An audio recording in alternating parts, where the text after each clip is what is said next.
Salutare! Astăzi vom vorbi despre 5 reguli gramaticale importante ale limbii franceze. Aujourd'hui, nous allons parler de 5 règles de grammaire importantes du français.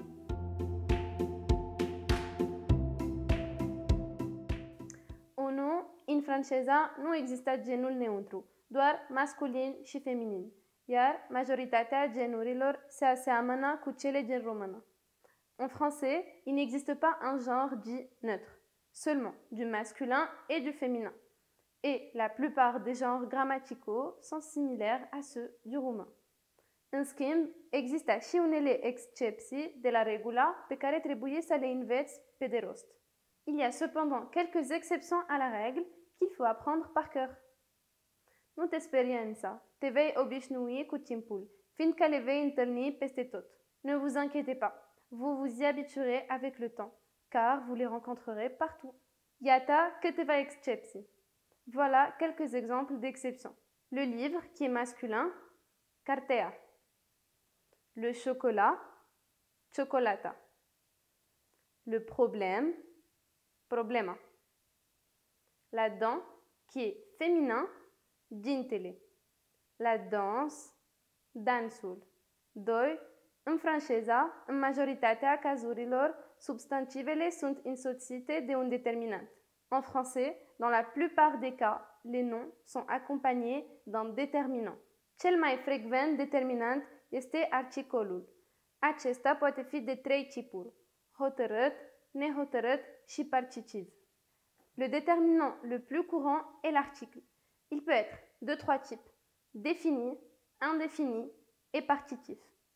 Articolul hotărât se folosește pentru a face referire la un obiect sau la o persoană cunoscută. L'article défini est utilisé pour désigner un objet ou une personne connue. Exemple: la fille qui vient est ma sœur. Fata care vine e sora mea. Articolul nehotărât se folosește pentru a face referire la un obiect nedeterminat sau la o persoană necunoscută. L'article indéfini est utilisé pour désigner un objet indéterminé ou une personne inconnue. Exemple: j'ai besoin d'un crayon et des feuilles. Am nevoie de un creion și de niște hârtii. Articolul partitiv se folosește atunci când nu este specificată cantitatea în fața unui substantiv. L'article partitif est utilisé lorsqu'une quantité n'est pas précisée devant un nom. Par exemple, je bois du café.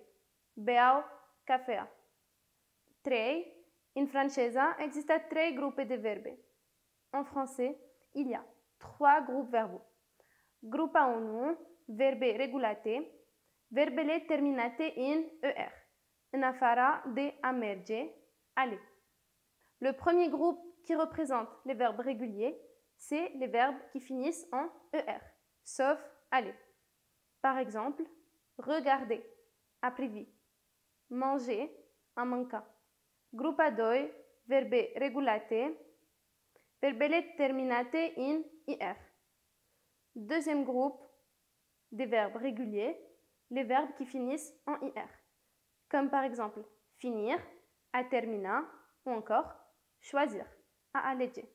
Grupa 3, care sunt verbe neregulate, verbe care au diverse terminații, câteva dintre acestea fiind ir, re, oir. Troisième groupe qui représente les verbes irréguliers, des verbes qui ont des terminaisons différentes comme ir, re ou oir. Par exemple, mourir, a muri, ou dire, a spune, vouloir, a vrea. 4. Negația este compusă din 2 componente, ne, pas. La négation est composée de 2 éléments, ne et pas, qui se mettent entre le verbe principal dans le cas du présent de l'indicatif. Par exemple, je ne bois pas de café. Eu nu beau cafea. Ca un mic secret, vă spunem totuși că nici francezilor nu le convine prea mult modul în care strămoșilor au decis că trebuie să se construiască negații în limba lor. Cependant, voici un petit secret. Les Français n'aiment pas non plus la façon dont leurs ancêtres ont décidé que la négation devait être construite dans leur langue. De aceea, mai ales în limbajul cotidian, nu vei auzi aproape niciodată din gura unui francez nativ toate părțile negației. C'est pourquoi, surtout dans le langage quotidien, vous n'entendrez presque jamais toutes les parties de la négation dans la bouche d'un locuteur natif. El va spune doar, un vrai français dirait juste « je mange pas, je suis pas ». Deci, se elimina prima parte, adică ne, alors on élimine la première partie, c'est-à-dire le ne. 5.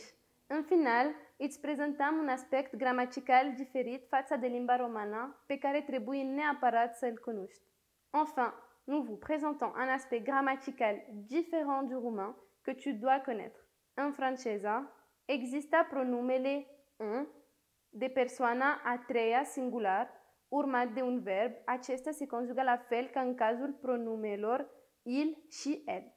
En français, il existe le pronom on à la troisième personne du singulier, suivi d'un verbe. Il se conjugue de la même manière que les pronoms il ou elle.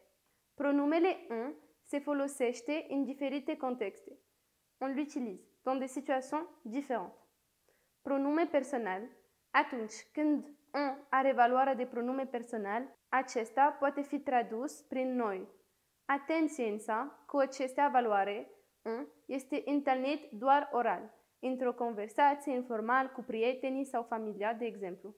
En tant que pronom personnel. Lorsque on a la valeur d'un pronom personnel, il peut être traduit par nous.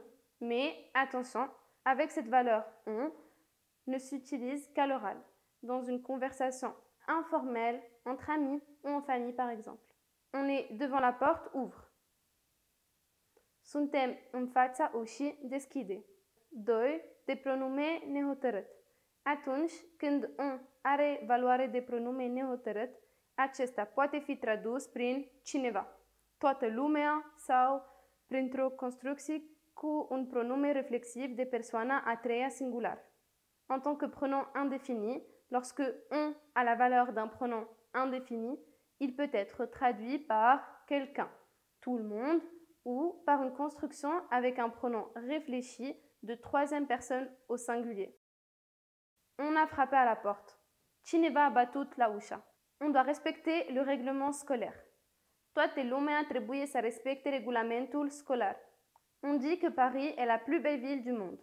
Se spune că Parisul este cel mai frumos oraș din lume. Atât pentru azi, ne vedem săptămâna viitoare. Pa!